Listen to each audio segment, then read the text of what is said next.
Salut à toi et bienvenue dans cette nouvelle vidéo.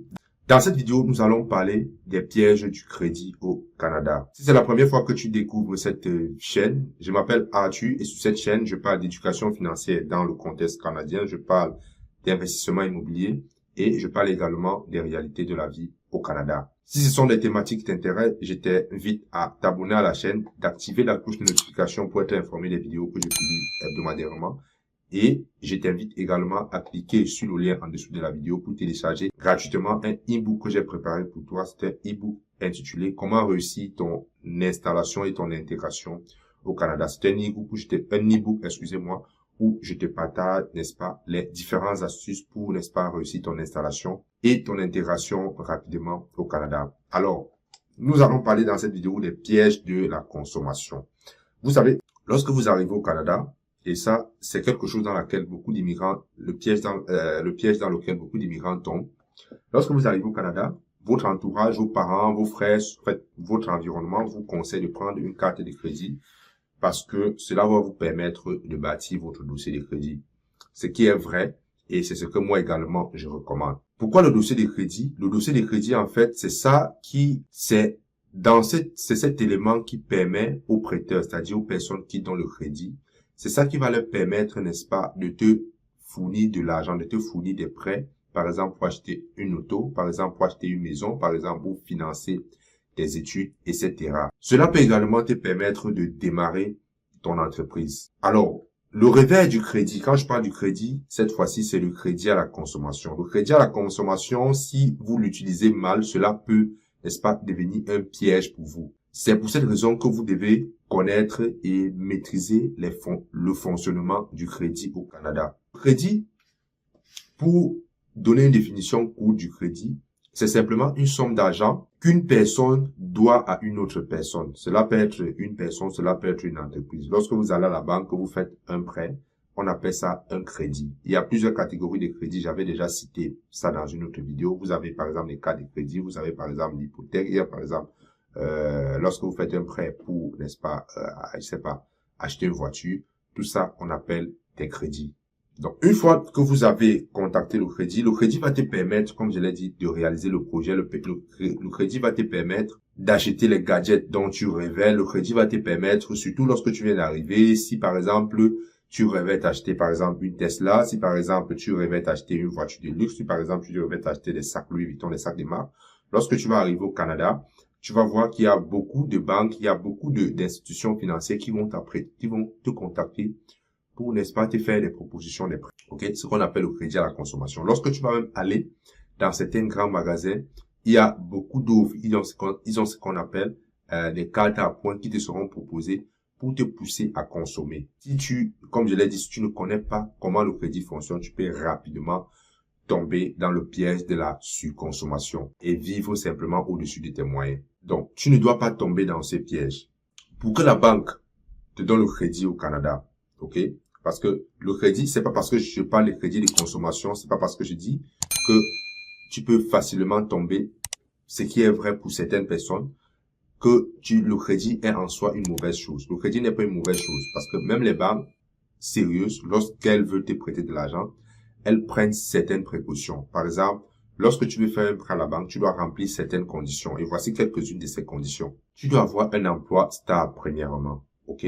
Tu dois avoir un revenu suffisant qui va te permettre, n'est-ce pas, de rembourser le prêt que tu as contacté auprès de ta banque. OK? Et pour les revenus, il y a des ratios qui sont calculés. Je ferai une vidéo où je parlerai des ratios honnêtement. J'en ai déjà fait d'autres, mais j'irai un peu plus en détail là-dedans. Il y a des ratios qui sont calculés en fonction de ton revenu, en fonction du travail que tu fais, pour, n'est-ce pas, déterminer si tu seras à mesure de rembourser le montant du crédit que tu veux contacter auprès de ta banque. Les banques, n'est-ce pas, pour te prêter de l'argent, tiennent également en compte tes actifs. Par exemple, ta voiture, ta maison, les bijoux de valeur que tu possèdes et tes placements. Quand je parle des placements, est-ce que tu as des actions en bourse? Est-ce que tu as investi dans un réel? La banque prend en compte tous ces éléments. Et un autre élément aussi que la banque prend en compte pour te prêter de l'argent, ben, c'est simplement, la banque vérifie si tu as des dettes. Et comment est-ce que la banque vérifie ça? Une fois de plus, c'est ton dossier de crédit. Et la dernière chose que la banque vérifie avant de te prêter de l'argent, c'est simplement de savoir est-ce que tu payes tes dettes. Et tout ça est visible dans ton dossier de crédit. Donc, si tu es quelqu'un, lorsque tu prêtes de l'argent, tu rembourses, ben, la banque sera, n'est-ce pas, ouverte à te prêter plus de l'argent. Et bien sûr, si tu rembourses à temps, si tu as plusieurs dettes, ok, la banque, par exemple, sera très friande pour te prêter de l'argent. Quand vous avez rempli ces conditions, la banque va effectivement vous prêter de l'argent. Mais, comme je le dis toujours, lorsque tu sais faire la différence entre ce dont tu as réellement besoin et ce dont tu as envie, ben, c'est facile pour toi d'éviter le piège de la surconsommation. La société canadienne, n'est-ce pas, ou la société nord-américaine en général, pousse les gens à consommer. Vous allez aller dans les magasins, on va vous faire beaucoup de réductions, on va, n'est-ce pas, vous faire beaucoup d'offres alléchantes pour, n'est-ce pas, pousser à sortir votre carte de crédit et, n'est-ce pas, à prendre des objets dont vous n'avez pas forcément besoin. C'est une chose dans laquelle vous ne devez pas, un piège dans lequel je ne vous conseille pas de tomber. Lorsque vous allez acheter, lorsque vous partez en magasin, achetez uniquement ce dont vous avez besoin. Si les banques vont vous approcher, n'est-ce pas, pour vous donner des prêts, pour vous donner des crédits, ne refusez pas, parce que on ne refuse pas l'argent. La surconsommation, c'est simplement, quand je parle de surconsommation, ce sont les gens qui achètent des choses dont ils n'ont pas besoin, ok, pour plus tard regretter. C'est simplement de travailler sur ton esprit, ok, de travailler sur ton esprit, de savoir contrôler ton esprit, de savoir ce que tu veux et ce que tu as réellement besoin. Si tu parviens à contrôler ton esprit, si tu parviens à résister à toutes ces tentations, ben, tu peux utiliser le crédit dans le bon sens. Tu peux prendre cette aide-là pour, n'est-ce pas, acheter des actifs, acheter des immeubles, etc. Pour résumer cette vidéo, le crédit peut te permettre, n'est-ce pas, de réaliser de très grandes choses au Canada. Le crédit également peut te permettre de te surendetter, de surconsommer. Et ceci va te plonger, n'est-ce pas, dans des tourments, ceci va te plonger dans l'anxiété, ceci va te plonger dans l'angoisse et tu vas devoir travailler dur pour rembourser tous ces dettes. Tu vas devoir travailler dur pour rembourser tous ces crédits que tu as empruntés pour acheter des gadgets, pour acheter des objets, non seulement qui ne prennent pas de valeur, mais des gadgets qui, dans 1, 2, peut-être 1 an, n'aura plus de valeur et tu, n'est-ce pas, seras peut-être poussé à acheter d'autres pour les remplacer. Et pour terminer, c'est un dernier conseil que je veux vous donner. Lorsque vous vivez au Canada, et ça aussi c'est valide ailleurs, faut pas envier les gens. Faudrait pas envier les gens. Lorsque vous allez, par exemple, aller au boulot, vous allez voir vos collègues avec des grosses voitures. Lorsque vous allez, je ne sais pas, aller dans un événement, vous allez rencontrer vos amis. Faudrait pas envier ceux qui sont bien habillés, ceux qui, par exemple, ont des grosses voitures, ont des gadgets vraiment très beaux, ils sont bling bling, ils sont tout.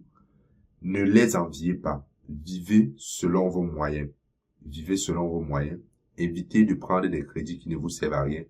Évitez de contacter un crédit dont vous n'êtes pas à mesure de rembourser. Le crédit au Canada, c'est important. Le crédit au Canada, tu ne peux rien faire sans le crédit au Canada, à moins que tu sois millionnaire ou à moins que tu aies une entreprise qui te génère. Même en tant qu'entreprise, ils ont besoin du crédit.